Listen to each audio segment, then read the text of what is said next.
Bismillahirrahmanirrahim. Assalamualaikum warahmatullahi wabarakatuh. Saya di sini akan melanjutkan penjelasan dari materi pertama, yakni mengenai bentuk-bentuk lembaga jaminan. Langsung saja, mengenai lembaga jaminan ini dapat dibedakan berdasarkan jenis benda yang menjadi objek dari hak jaminan. Jadi, apabila yang menjadi objek jaminan merupakan benda tidak bergerak, maka lembaga jaminannya dapat berbentuk hipotek dan tanggungan.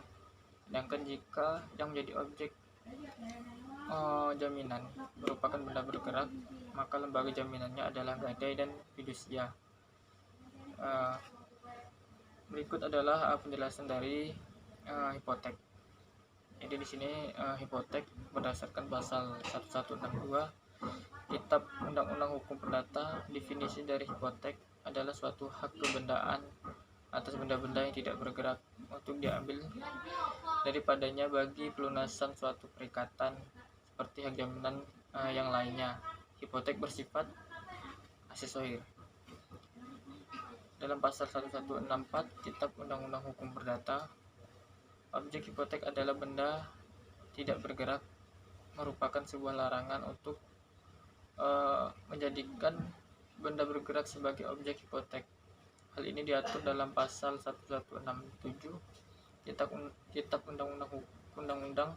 Akan tetapi setelah diberlakukannya Undang-Undang Nomor 5 Tahun 1960 tentang Peraturan Dasar Pokok-pokok Agraria atau UUPA dan Undang-Undang Nomor 4 Tahun 1996 tentang hak tanggungan, maka hak atas tanah, yaitu hak milik pada pasal 25 UPA, hak guna usaha pada pasal 33 UPA, hak guna bangunan pada pasal 39 UPA, dan hak pakai atas tanah negara tidak dapat lagi dibebani dengan hak hipotek, melainkan telah diganti dengan hak tanggungan berdasarkan ketentuan Undang-Undang Nomor 4 Tahun 1996 tentang hak tanggungan.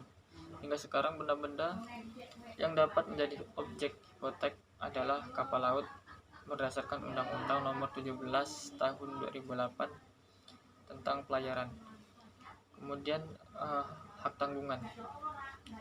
Di sini menurut pasal 1 angka 1 Undang-Undang Nomor 4 Tahun 1996, hak tanggungan atas tanah atau benda-benda yang berkaitan dengan tanah. Yang selanjutnya disebut hak tanggungan adalah hak jaminan yang dibebankan pada hak atas tanah, sebagaimana dimaksud dalam UPA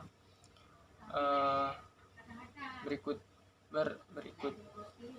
atau tidak berikut benda-benda lain yang merupakan suatu kesatuan dengan tanah itu untuk pelunasan hutang tertentu yang memberikan kedudukan yang diutamakan kepada kreditur tertentu terhadap kreditur lainnya. Kemudian gadai. Di sini pengertian gadai berdasarkan pasal 150 Kitab Undang-Undang Hukum Perdata adalah suatu hak yang diperoleh kreditur atas suatu barang bergerak yang diserahkan kepadanya oleh debitur atau oleh kuasanya sebagai jaminan atas utang, dan yang berwenang kepada kreditur untuk mengambil pelunasan piutangnya dan barang itu dengan mendahului kreditur lainnya dengan pengecualian biaya penjualan sebagai pelaksanaan putusan atas tuntutan mengenai pemilikan atau penguasaan, dan biaya penyelamatan barang itu yang dikeluarkan oleh barang itu sebagai gadai dan yang harus didahului. Kemudian dasar hukum dari gadai adalah pasal 1150 sampai 1160 Kitab Undang-Undang Hukum Perdata, yakni kata gadai dapat dalam undang-undang digunakan dalam dua arti. Yang pertama, menunjuk kepada bendanya atau benda gadai, yakni pasal 1152 KUH Perdata. Kemudian yang kedua, tertuju pada haknya atau hak gadai seperti pasal 1150 KUH Perdata.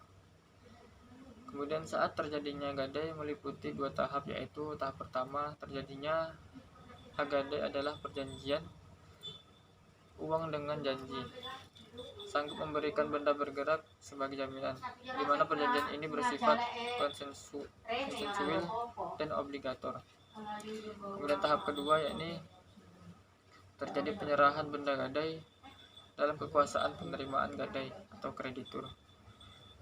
Karena benda gadai adalah benda bergerak, maka benda itu harus dilepaskan dari kekuasaan debitur. Kemudian fidusia. Di sini istilah fidusia dari kata fides yang berarti kepercayaan. Pengertian fidusia berdasarkan pasal 1 nomor 1 Undang-Undang nomor 42 tahun 1999 tentang jaminan fidusia adalah pengalihan hak kepemilikan suatu benda atas dasar kepercayaan dengan ketentuan bahwa benda yang hak kepemilikannya dialihkan tersebut tetap dalam penguasaan pemilik benda. Fidusia merupakan lembaga jaminan yang mirip dengan gadai, yaitu sama-sama mensyaratkan benda bergerak dengan jaminan. Hal yang membedakan fidusia dengan gadai adalah pada fidusia benda yang dijaminkan tetap dalam kekuasaan kreditur. Dasar hukum dari praktik fidusia adalah Undang-Undang Nomor 42 Tahun 1999 tentang jaminan fidusia. Sama dengan gadai, fidusia pada dasarnya adalah hak milik adalah suatu perjanjian asesoir antara debitur dan kreditur yang isinya pernyataan penyerahan hak milik secara kepercayaan oleh debitur, kepercayaan atas benda-benda milik debitur kepada kreditur. Namun benda-benda tersebut masih tetap dikuasai oleh debitur sebagai peminjam pakai dan bertujuan hanya untuk jaminan atas pembayaran kembali uang pinjaman. Untuk penyerahannya dilakukan secara constitutum processorium, artinya penyerahan dengan melanjutkan penguasaan atas benda-benda yang bersangkutan karena benda-benda masih di tangan debitur.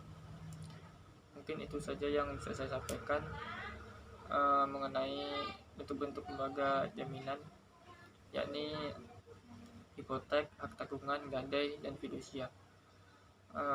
Mungkin cukup dari sekian, kurang lebihnya mohon maaf. Wallahul muwaffiq ila aqwamit thoriq. Wassalamualaikum warahmatullahi wabarakatuh.